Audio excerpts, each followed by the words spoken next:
আজকের গণিতের ক্লাসে সকলকে স্বাগত জানাই। আজকের বিষয়বস্তু জ্যামিতিক পদ্ধতিতে কোনো নির্দিষ্ট সরল রেখাংশকে সমদ্বিখণ্ডিত করা।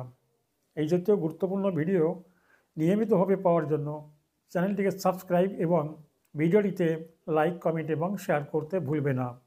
এবার শুরু করা যাক। সর্বপ্রথম 6 সেন্টিমিটার দৈর্ঘ্যের একটি সরল রেখাংশ নেওয়া হলো এবং এই রেখাংশটির নামকরণ করা হলো এবি সরল রেখাংশ।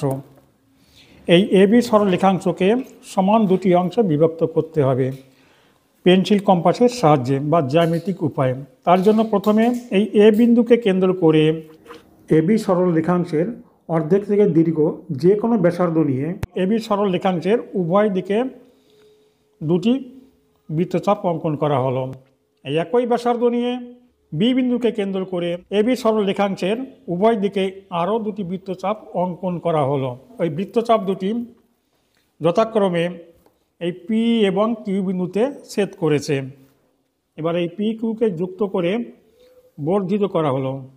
এই পি কিউ সরল রেখাংশ এবি সরল রেখাংশকে ও বিন্দুতে ছেদ করেছে।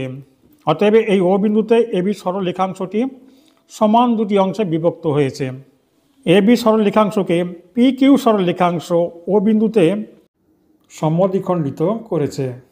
এই এবি সরল রেখাংশটিকে সমদ্বিখণ্ডিত করার পরে এই দুটি ভাগ হলো ও এ সমান ও বি সমান 3 সেন্টিমিটার। এখানে স্মরণ রাখতে হবে জ্যামিতির অঙ্কনের ক্ষেত্রে সমস্ত অঙ্কন হবে পেন্সিল দ্বারা এবং তার পয়েন্ট এগুলো সব পেন দিয়ে লিখতে হবে। অর্থাৎ অঙ্কন পেন্সিল দ্বারা, পয়েন্টিং পেন দ্বারা। আজ এই পর্যন্ত।